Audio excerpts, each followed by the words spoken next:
Bismillahirrahmanirrahim. Assalamualaikum warahmatullahi taala wabarakatuh. Untuk subjek hari ini Sirah tahun 4. Pelajaran yang pertama yang kita akan belajar ialah berkaitan dengan pelantikan Nabi Muhammad sallallahu alaihi wasallam sebagai rasul. Kita akan belajar unit yang pertama, unit 1, iaitu peristiwa penurunan wahyu di Gua Hira. Baik, jadi murid-murid yang ada buku boleh buka buku teks. Tengok dekat sini. Baik, pelajaran pertama ni kita akan tengok di akhir pembelajaran ni. Baik, yang poin yang pertama dahulu kita akan tengok, iaitu menceritakan peristiwa turunnya wahyu di Gua Hira. Jadi di akhir pembelajaran ini sekurang-kurangnya murid tahu macam mana peristiwa, apa peristiwa yang berlaku ketika penurunan wahyu yang pertama. Baik, tengok unit 1, peristiwa penurunan wahyu di Gua Hira. Baca dan fahami. Baik, Ustaz baca dulu. Ketika Nabi Muhammad sallallahu alaihi wasallam berumur hampir 40 tahun. Baik, ingat 40 tahun umur Nabi. Baginda telah diilhamkan oleh Allah Subhanahu Wa Taala untuk beruzlah. Beruzlah ni iaitu mengasingkan diri di Gua Hira yang terletak di Jabal Nur bagi menjauhkan diri daripada kesesatan kaum jahiliah. Baik, jadi waktu umur Nabi hampir 40 tahun, Nabi ini telah diilhamkan oleh Allah. Dan Allah bagi petunjuk pada Nabi ini supaya beruzlah, supaya berasingkan diri mereka di Gua Hira. Sebab ketika itu orang Arab jahiliah, mereka melakukan banyak kesesatan. Antara kesesatan yang paling besar ialah mereka ini menyekutukan Allah. Mereka menyembah patung berhala. Jadi Nabi tengok ini perkara yang salah.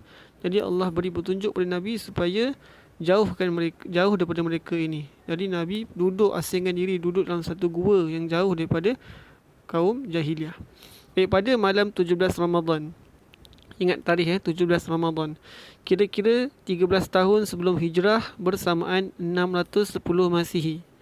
Nabi Muhammad sallallahu alaihi wasallam didatangi oleh malaikat Jibril. Kena ingat, siapa yang datang? Malaikat Jibril. Ketika itu usia Nabi genap 40 tahun. Waktu malaikat datang tu umur Nabi cukup ataupun genap 40 tahun. Malaikat Jibril menyuruh baginda membaca, tetapi baginda menjawab bahawa baginda tidak tahu membaca. Malaikat tu datang pada Nabi, dia peluk Nabi dari belakang ya.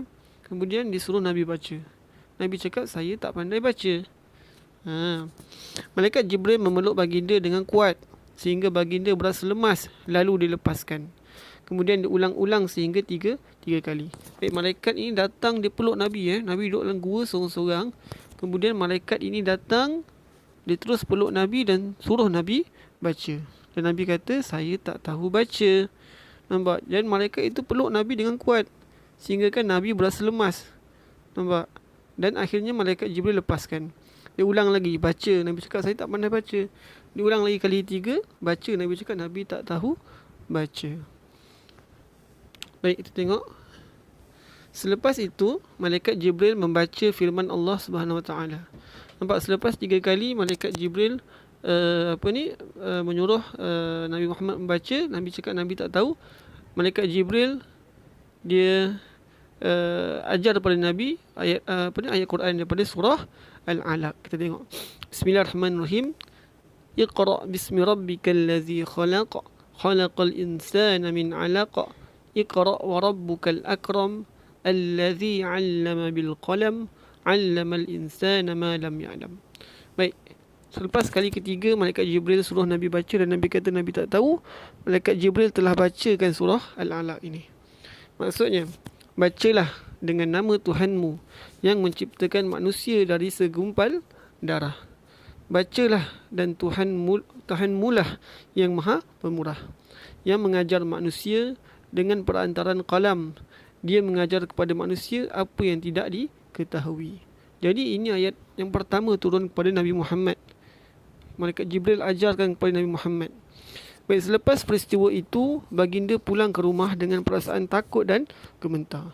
Nampak? Lepas peristiwa tu, Nabi terus balik rumah dalam keadaan yang sangat ketakutan. Sampai sahaja di rumah, baginda menyuruh isterinya Khadijah. Kena ingat nama isteri Nabi Khadijah. supaya segera menyelimutkannya.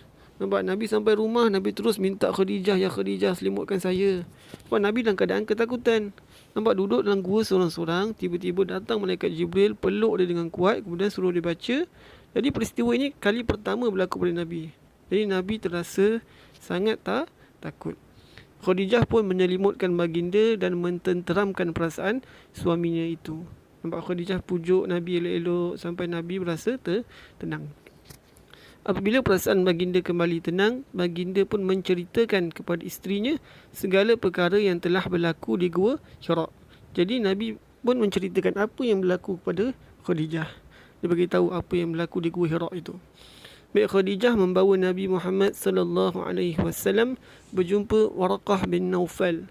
Baik, ingat nama ni, Waraqah bin Naufal. Siapa Waraqah bin Naufal ini? Sepupu Khadijah. Sepupu Khadijah yang juga merupakan seorang penganut agama Nasrani. Jadi Waraqah bin Naufal ini merupakan sepupu Khadijah yang merupakan penganut agama Nasrani. Baik, Waraqah bin Naufal menjelaskan bahawa baginda telah didatangi oleh malaikat Jibril dan dilantik menjadi Rasul. Jadi Waraqah bagi tahu yang peristiwa ini berlaku menunjukkan Nabi ini telah dilantik menjadi seorang Rasul. Nampak? Baik, jadi kesimpulan bagi cerita ataupun kisah ini, dia menceritakan tentang bagaimana pertama kali ini turun wahyu kepada Nabi Muhammad. Dan surah Al-Alaq ayat 1 hingga 5 merupakan ayat pertama yang turun kepada Nabi Muhammad sallallahu alaihi wasallam. Baik, itu saja pada Ustaz. Assalamualaikum warahmatullahi taala wabarakatuh.